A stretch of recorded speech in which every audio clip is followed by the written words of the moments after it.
హైదరాబాద్ లో రోజుకి పెరుగుతున్న ట్రాఫిక్ సమస్యల నివారణకి ట్రాఫిక్ పోలీసులు ప్రత్యేక చర్యలు చేపట్టారు. ముఖ్యంగా చారిత్రక చార్మినార్ పరిసర ప్రాంతాల్లో వాహనాల రద్దీని క్రమబద్ధీకరించడానికి ప్రత్యేక ట్రాఫిక్ నియంత్రణ బృందాలను ఏర్పాటు చేసినట్టుగా డీసీపీ వెల్లడించారు.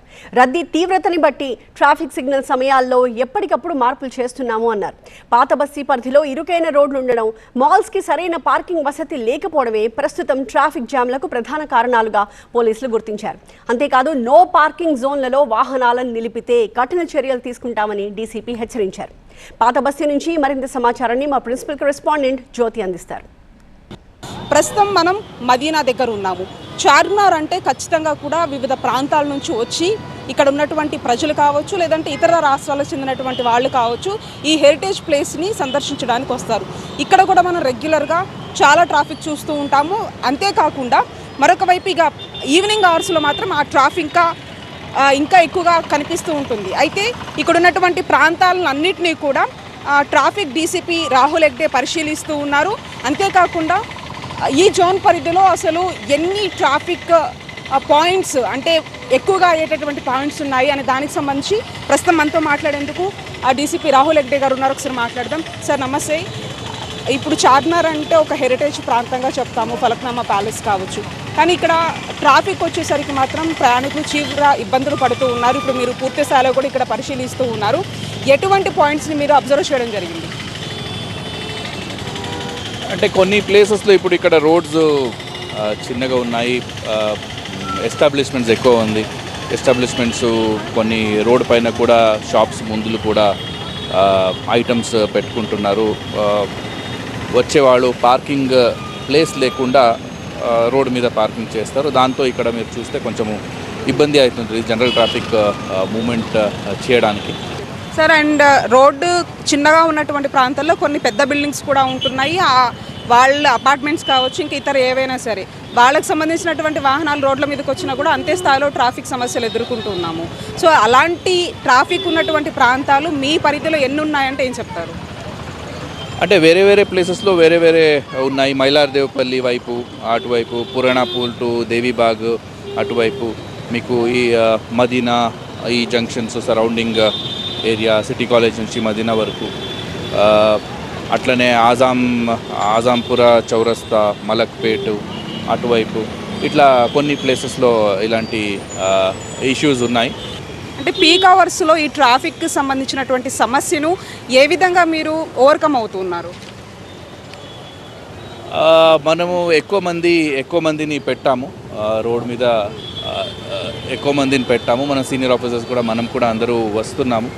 వచ్చి మనం దీన్ని ఎట్లా చేయొచ్చు చూస్తున్నాం. కొన్ని ప్లేసెస్లో ఎన్క్రోచ్మెంట్స్ ఎక్కడ ఉంటుంది అది రిమూవ్ చేయిస్తున్నాం. పార్కింగ్ రోడ్ మీద పెట్టకుండా మనం మ్యాక్సిమం ప్రయత్నం చేస్తున్నాం. మనకు 2 వీలర్ వెహికల్స్ ఉంటుంది. ఆ 2 వీలర్ వెహికల్స్లో మన ఆఫీసర్స్ వెళ్ళి ఆ పార్కింగ్స్ ఏమైనా ఉంటే దాన్ని తీస్తున్నారు. మ్యాక్సిమం మనకు ఫ్లో ఫాస్ట్గా ఉండేలాగా ఇంకా ఏమేమి చేయవచ్చు దాన్ని కూడా ఆలోచించి చూస్తున్నాము. కొన్ని ప్లేసెస్లో రాంగ్ సైడ్ డ్రైవింగ్ వస్తున్నారు. అట్లా కూడా మనకు వెళ్తున్న వెహికల్ రైట్ వేలో వెళ్తున్న వెహికల్ స్లో డౌన్ అవుతుంది. సో అలాంటి ప్లేస్లో కూడా కొత్తగా కెమెరాస్ ఇవన్నీ ఇన్స్టాల్ చేసి హాట్స్పాట్స్ ఏముంది అక్కడ కూడా చేయడం జరిగింది. యూటర్న్స్ కూడా స్టడీ చేస్తున్నాము. ఎక్కడెక్కడ అన్వాంటెడ్ యూటర్న్స్ ఉంది, లేదంటే అన్సైంటిఫిక్గా యూటర్న్స్ ఉంది, ఈ యూటర్న్స్ కూడా మనం ఏది క్లోజ్ ఉండాలి, ఏది ఓపెన్ ఉండాలి అది కూడా పరిశీలిస్తున్నాం. అంటే మీ పరిధిలో కొన్ని ఫ్లైఓవర్కి సంబంధించిన, మెట్రో సంబంధించినటువంటి పనులు కూడా జరుగుతున్నాయి కాబట్టి ఆ దిశగా చూసినా కూడా కొంత ట్రాఫిక్ ఏర్పడేటటువంటి అవకాశం ఉంటుంది. అంటే త్వరితగతిన వెళ్ళాలనుకునే వాళ్ళు కూడా ఆలస్యం అవుతున్నాయి. సో వాటి అంశంలో జిహెచ్ఎంసీతో కావచ్చు, లేకపోతే ఇతర శాఖల అధికారులతో ఏ విధంగా సమన్వయంతో ముందుకెళ్తున్నారు? మనము కాన్వర్జెన్స్ మీటింగ్ అని పెట్టుకుంటాము జిహెచ్ఎంసీ అండ్ మిగతా డిపార్ట్మెంట్ ఆఫీసర్స్తో.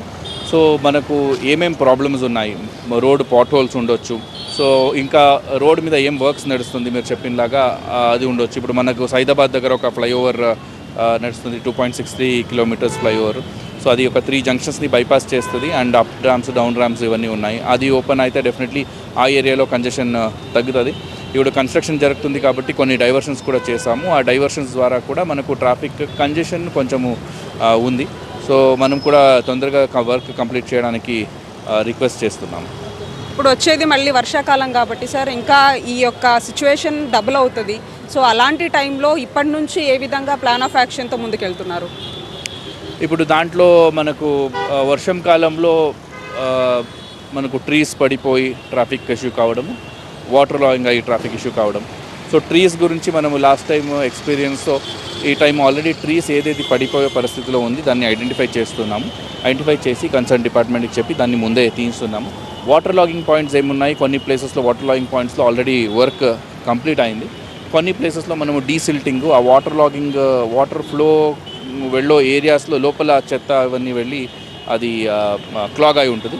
దాన్ని అన్క్లాగ్ చేయడము, డీసిల్ట్ చేయడము, ఇది కూడా ప్రాసెస్ స్టార్ట్ చేస్తున్నాము. రైట్, మొత్తానికి ఇది పరిస్థితి. అంటే ఈ చార్మినార్ లాంటి ప్రాంతాల్లో కావచ్చు, ఇంకా ఈ పరిధిలో ఉన్నటువంటి కొన్ని ప్రాంతాలను మీరు ఐడెంటిఫై చేసాము. ఓవరాల్గా కూడా ఈ ట్రాఫిక్ ఎక్కువ అవుతున్న కొద్దీ కూడా ఒకవైపు నగరంలో ఉన్నటువంటి వాహనదారులు అన్ని చోట్ల కూడా ఇటువంటి తరహా ఇబ్బందులు పడుతున్నటువంటి ఆ పరిస్థితులు మనం చూస్తూ ఉన్నాము. వీడియో జర్నలిస్ట్ యశ్వంత్తో కలిసి జ్యోతి జీవన్ చార్మినార్ నుంచి.